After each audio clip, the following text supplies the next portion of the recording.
Hola, muy buenas tardes a todos. Bienvenidos a un video más de Resúmenes en Telequia, tu canal de referencia de las ciencias sociales.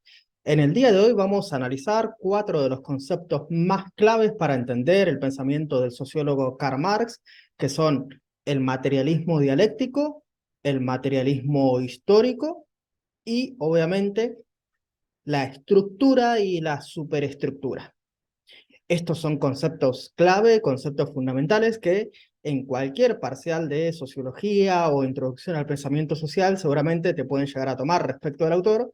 Así que si tienes que rendir a Marx, quédate porque este es tu video.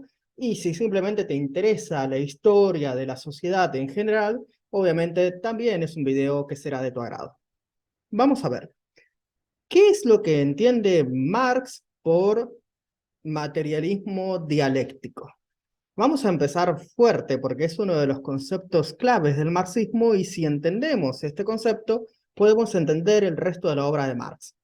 Lo cierto es que Marx nunca usó específicamente este término para referirse a su filosofía. Obviamente, él parte del materialismo, es decir, él cuando reflexiona sobre la sociedad no va a reflexionar sobre las ideas, los ideales, las creencias o las filosofías o el pensamiento religioso que lleva a una sociedad a ser lo que es, sino por el contrario, va a partir de la realidad más inmediata e inmaterial. Por ejemplo, que los seres humanos nos organizamos para producir y cómo nos organizamos para producir es lo que para Marx dará un tipo de sociedad u otra. Esto es lo que se entiende como materialismo histórico. Pero no nos adelantemos. Tenemos esa primera definición. Marx era materialista, es decir, parte de la realidad material para su análisis filosófico. De hecho, todos recordarán la famosa tesis de Marx. Los filósofos hasta ahora solo han pensado el mundo, de lo que se trata es de cambiarlo. Bueno, si entendemos lo que es el materialismo, partir de la realidad material, de la realidad de subsistencia del ser humano y su necesidad productiva, ahora vamos a entender lo que significa dialéctico. Bueno, todos recordarán, si tuvieron alguna clase de sociología en secundario, que Marx había retomado el método del filósofo Hegel para invertirlo, es decir, para ponerlo de cabeza. Hegel había tratado de explicar el desarrollo del mundo, de las civilizaciones y de la conciencia humana a través de la explicación del desarrollo del espíritu absoluto. Es decir, cómo el espíritu iba perfeccionándose de época en época mediante la contradicción y la superación. Vamos, tesis, antítesis y síntesis, aunque si bien estos no son términos específicamente dialécticos, es simplemente para que ustedes lo comprendan. Ahora, el análisis que hacía Hegel obviamente era un análisis idealista. De hecho, así se conoce la corriente a la cual pertenece, que es el idealismo alemán. Pero por tanto, Marx va a invertir los términos y ahí donde Hegel ponía el acento en el espíritu, el concepto, las formas, los ideales, Marx lo va a poner en lo contrario, en lo material, en lo concreto, en precisamente lo que tiene que ver con la vida, la subsistencia y la producción económica. Por tanto, tenemos el método de la dialéctica que explica el desarrollo del espíritu absoluto mediante lo abstracto. Marx lo invierte y lo vuelve concreto. Y a esto es lo que llamamos materialismo dialéctico. Fundamentalmente puede estar basado, si queremos explicar la dialéctica, en 4 principios. Que la totalidad es más que las partes, es decir, si uno quiere entender un fenómeno, tiene que remontarse a la totalidad del mismo. Una pequeña parte del fenómeno no lo explica. Por ejemplo, si nosotros queremos entender los modos de producción, el modo de producción actual, tenemos que entender de dónde viene y hacia dónde va, por ejemplo. Vamos, que una verdad a media no es una verdad. El segundo principio de la dialéctica podría decirse que es el principio del movimiento. Todo está en constante cambio y movimiento. Cualquier cosa de lo que vos quieras afirmar esto es verdadero, lo será por un cierto tiempo. Si vos afirmás ahora es de día, pronto será de noche, o ahora estoy vivo, bueno, llegará un momento en que ya no lo esté. Y así con todas las cosas. Y el tercer principio fundamental de la dialéctica es que este movimiento está dado por la contradicción. Vamos, que las propias contradicciones internas del desarrollo de los fenómenos hace que estos cambien, se permuten en sus contrarios y finalmente en una síntesis que contenga a ambos anteriores y los superen, la cual será nuevamente refutada por un contrario, etcétera, en un movimiento ad infinitum. Para Marx y Engels, la realidad era dialéctica.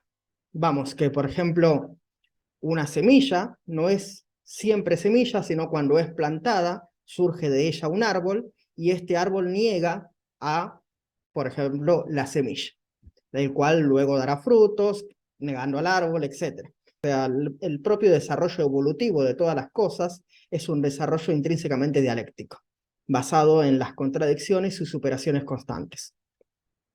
Esto que es el método dialéctico, aplicado o dado vuelta, es decir, no aplicado a ideas, espíritus o a formas abstractas, sino a entidades concretas y materiales, es lo que se llama materialismo dialéctico. Ahora, ¿qué es lo que se llama entonces materialismo histórico? Es la aplicación concreta del materialismo dialéctico que se aplica a todas las cosas, que el materialismo dialéctico puede ser usado para entender la realidad última, incluso del cosmos, el universo, la Tierra, la naturaleza.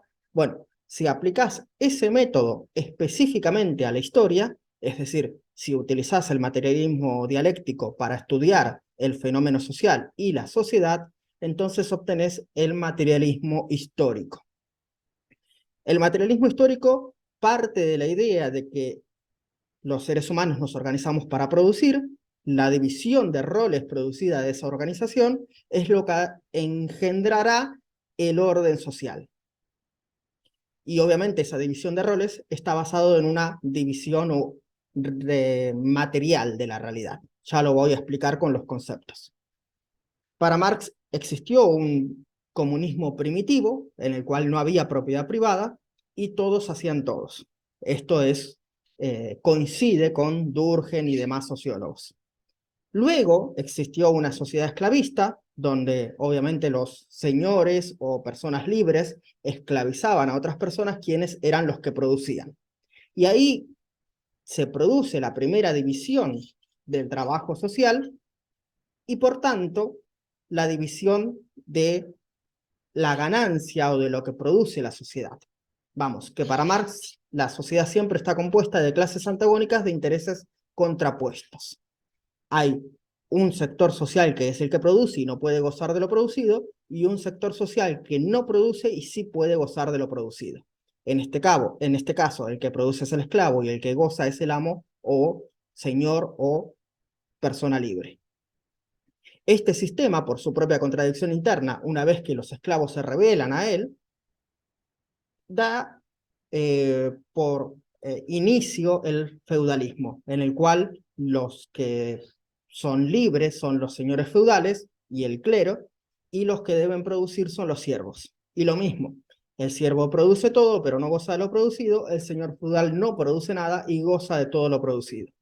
Por la propia contradicción interna de esta organización social, se produce la Revolución Francesa y demás revoluciones burguesas, donde el campesinado, aliado con esta nueva clase, que es la burguesía, que surge de mercaderes y artesanos de las ciudades o burgos, se rebelan ante el señor feudal y ante los señores del feudalismo, instaurando un nuevo régimen, donde ahora los siervos, desposeídos de sus tierras, de la cual podían cultivar y podían alimentarse a pesar de que tenían que rendir tributo al señor feudal, ahora se convierten en trabajadores asalariados que no tienen medios para su propia subsistencia más que vender su fuerza de trabajo, y obviamente la burguesía que no ha acumulado capital mediante la acumulación originaria y ahora compra el trabajo del trabajador y por tanto puede gozar de todo lo que éste produce.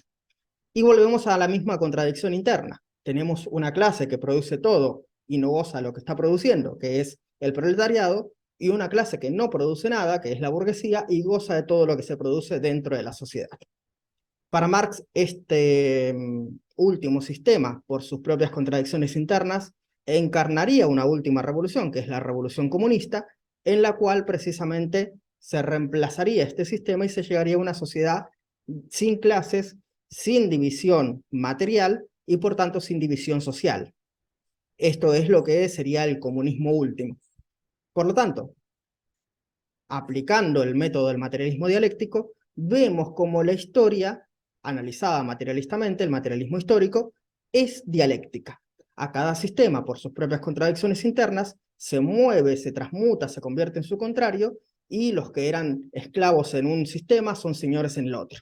Por ejemplo, los esclavos del Imperio Romano, que eran, por ejemplo, los cristianos, son los señores feudales cristianos en la época de la Edad Media. Y los que servían, por ejemplo, a la burguesía que no tenía derecho alguno en el sistema feudal, ahora son los que lideran en el sistema capitalista. Por tanto, ahí tenemos definido lo que es el materialismo dialéctico y el materialismo histórico. Se me ha hecho un poco largo, así que no podré incluir lo de estructura y superestructura, pero lo dejaremos para una segunda parte. Si te ha gustado este video, déjame un like, compártelo.